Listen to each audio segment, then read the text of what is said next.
বর্তমান বাংলাদেশ একটি ক্রান্তিকাল সময়ের মধ্য দিয়ে অতিক্রান্ত হচ্ছে। আমাদের দেশে অনেক গোষ্ঠী যারা ফ্যাসিবাদীদের দোসর এবং ফ্যাসিবাদী শক্তি তারা প্রতিনিয়ত ষড়যন্ত্র করে চলছে এবং বিদেশি যারা শক্তি রয়েছে এই ফ্যাসিবাদীদের দোসরদের সহায়ক ভূমিকা হিসেবে পালন করছে। তারা সীমান্তে এবং বিভিন্ন জায়গাতে তারা বাংলাদেশের প্রতি উস্কানিমূলক আচরণ করছে।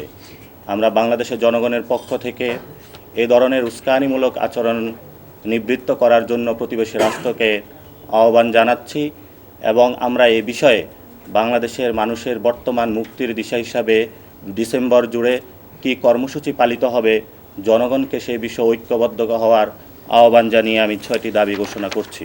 আমাদের বর্তমানে পুরো ডিসেম্বর মাস জুড়ে ঢাকা ও সারা দেশে 6 দফার ভিত্তিতে মাসব্যাপী কর্মসূচি পালিত হবে।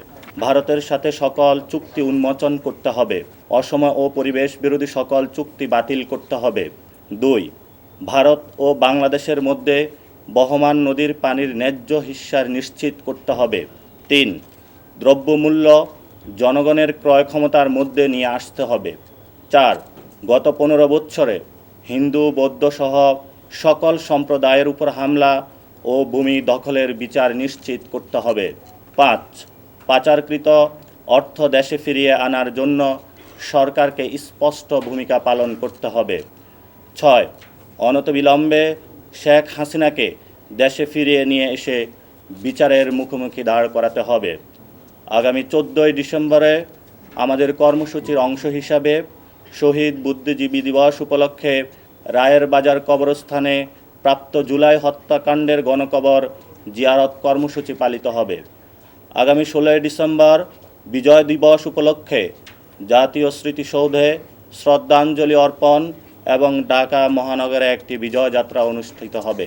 প্রিয় দেশবাসী, আমরা যে পরিস্থিতি অতিক্রান্ত করছি সেই ক্ষেত্রে সকল রাজনৈতিক যারা সংগঠন রয়েছেন, বিভিন্ন পক্ষ যারা রয়েছেন, রাজনৈতিক এবং ভাবাদর্শিক যে মতবাদ রয়েছে সেগুলোর ঊর্ধ্বে উঠে ন্যাশনাল ঐক্যের যে জায়গাটা রয়েছে সেই জাতীয় ঐক্যের ক্ষেত্রে দেশবাসীকে নিয়ে আমরা ঐক্যবদ্ধ কর্মসূচি পালনের আহ্বান জানাচ্ছি। দ্বিতীয়ত যে বিষয়টি হয়েছে, আমাদের মধ্যে সাম্প্রতিককালে চিন্ময়কে নিয়ে যে উস্কানিমূলক দেশে পরিস্থিতি সৃষ্টি করার পায়তারা চলছে, জনগণকে সেই পাতানো ফাঁদে পা না দিয়ে ঐক্যবদ্ধভাবে হিন্দু মুসলমান বৌদ্ধ খ্রিস্টিয়ান আমাদের যে একটি শান্তিভূমি আমরা প্রতিষ্ঠা করেছিলাম বাংলাদেশে তা বজায় রাখার জন্য আমরা দেশবাসীকে আহ্বান জানাচ্ছি। তৃতীয়ত, প্রতিবেশী যে দেশ আছে ভারত থেকে যদি কোনো উস্কানিমূলক আমাদের কাছে কথা আসে অথবা কোনো মেসেজ দেওয়ার চেষ্টা করা হয়, আমরা শান্তিপূর্ণভাবে সবাই ধৈর্য ধারণ করি এবং আমাদের ন্যাশনাল যে সভরেন্টি ফোর্স রয়েছে তাদেরকেও আমরা আহ্বান জানাবো।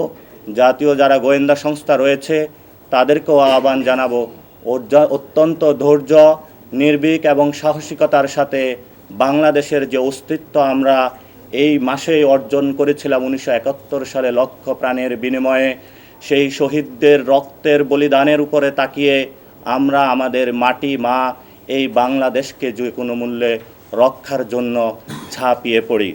পরিশেষে সাংবাদিক বন্ধুগণ এবং দেশবাসী, আমরা যে 6টি দফা দিয়েছিলাম সেই 6টি দফার ভিত্তিতে জাতীয় নাগরিক কমিটি ডিসেম্বর মাস জুড়ে বাংলাদেশের যে সকল জায়গায় কমিটি গঠন হয়েছে, যে সকল রাজনৈতিক দল রয়েছে, ছাত্ররা রয়েছে, শ্রমিকরা রয়েছে, সকলকে নিয়ে ঐক্যবদ্ধভাবে বাংলাদেশের এই মা মাটির যে অস্তিত্ব তা রক্ষায় আমাদের যে জীবনের যে কর্মসূচি তা আমরা সর্বোচ্চ জায়গা থেকে পালন করব। এই ক্ষেত্রে দেশবাসী, সাংবাদিক বন্ধুগণ, তরুণ সমাজ, শিক্ষার্থীবৃন্দ, শ্রমিক যারা রয়েছেন সকলকে আমাদের মাঠে থাকার জন্য এবং আমাদের প্রিয় জন্মভূমি বাংলাদেশকে রক্ষার আহ্বান জানাচ্ছি।